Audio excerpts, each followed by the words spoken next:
Hello, friends! It's episode 19 of Pop Not Pop, and we have hit a milestone over here, because this song is the first collaboration on this album. Oh yes, you heard me. Just because I can write and produce an album on my own doesn't mean that I don't get bored or lonely. So, I was lucky enough to get the brilliant and compelling Annie Roshaw, also known as Austel, and 50% of the band Dust in the Sunlight. The song we wrote together is called Tiptoe. So here's a quick roundup so that we can hear from Annie. I started writing Tiptoe before lockdown. In fact, when I was still living in my old flat. I had this idea about writing a song about longing for someone who doesn't understand or just know the strength of your feelings for them, and you feel like they might clock it someday, but you don't know how long it's gonna take, so you're waiting. So here goes. Hello, Annie. Hey, how's it Hi. going? Yeah, I'm good, thanks. How are you? Yeah, not bad, not bad. Okay, well, thanks ever so much for taking the time to chat with me today on Pop Not Pop. No problem. Welcome to, you're the first guest on the Pop Not Pop series. So, oh, that's cool. Congratulations. Thank you. So we're going to talk about the track in a minute, but firstly, I just would love it if you could tell us a little bit about what you're doing. You are Austel, that's your solo work, but I know you've got your fingers in a bunch of other pies, so what are you up to?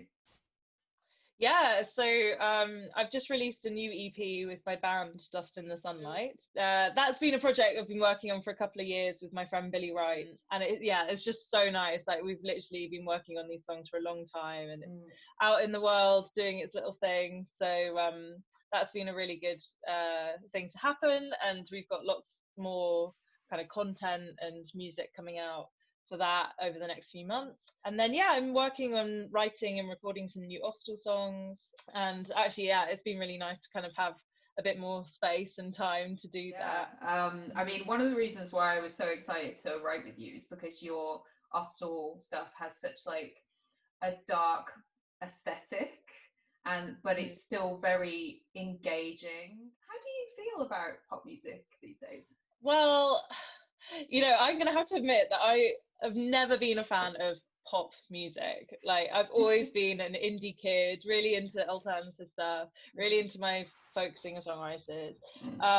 Obviously I do listen to pop, and I think actually what I'm really excited about in pop at the moment is actually that it's not even becoming a genre anymore. Yes. It's like, it's this huge spread of different influences and ideas and sounds. I kind of hate the fact that everyone's calling everything genreless at the moment, because like but also I don't like the concept of genre. So I'm just thinking, hey, let's like make some music and describe it in better ways than those other things. I think actually the biggest thing though is like, if you strip away maybe some production that I don't like, or you could change a few lyrics that I maybe find a bit corny, actually like songwriting is the core of that still. So true. And interestingly, like the whole live lounge thing, which isn't necessarily so much of a thing anymore, it was really massive in the noughties. I think that's given like that gave me a really clear idea of how to separate the song, because you see it in a different context with different arrangements with a different person singing it, and see whether you still liked it. For me, just to get a grasp on the fact that it doesn't have to appeal to my aesthetic, Exactly. That's it. Being a songwriter yourself, what's your favorite thing about songwriting? My favorite thing is that you can write a song to process what's going on with you, what's going on in your mind, and then another person can listen to it and interpret it in a completely different way that kind of relates to their life. And actually the power of songwriting is that kind of connection that you can make.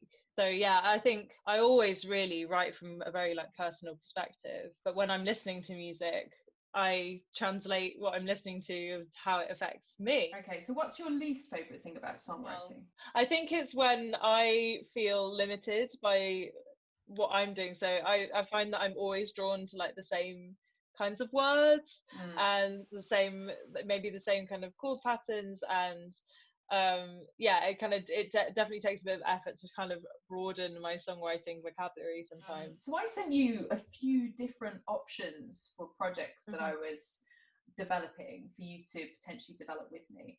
So what drew you to Tiptoe? I think I really loved like how delicate it was, and kind of I'm always drawn to like songs that I kind of feel a bit more fragile and thoughtful, and like I really related to the lyrics that you'd written for the chorus. That notion that like you're in a situation that you know is gonna pass and it will be over, but it while you're in it, it just feels like it won't. Just that very much resonated with me, and I was like, I can write something, you know, I can kind of share that idea. Yeah, just like I would understand that. Yeah, I mean, it's like the cry of a million crushes, isn't it? This idea of like, Yeah. I know I'm gonna get over this person at some point, but for the moment, I'm stuck. Yeah. Yeah. Okay. Feel that. Yeah. So how did you find developing the verses? Because you developed the lyrical and melodic content for the verses and the bridge. Because all I gave you was like a very lengthy chord structure and a chorus. Yeah. So how did you find it?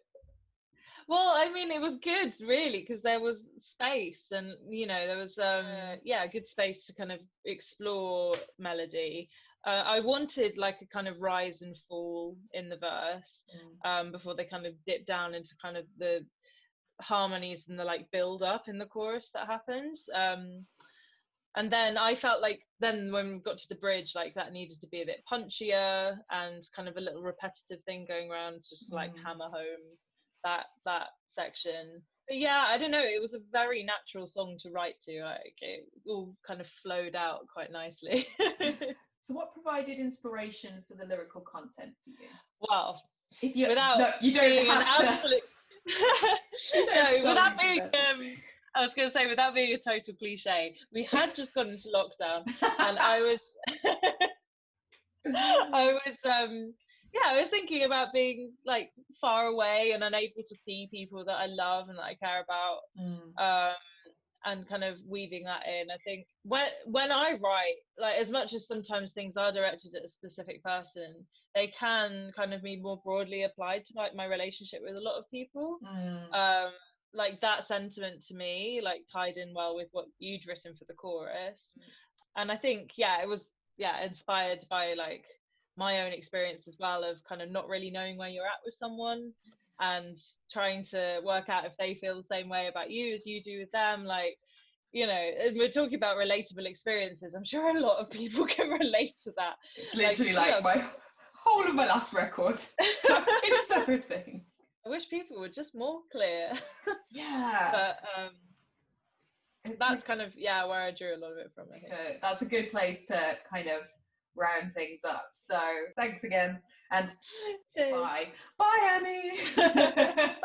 Let's take a look at the lyrics. Verse. Tomorrow comes and I am left, unaware of time or day. You're sitting in a room so far away. And chorus. This is a passing state, but it feels like forever.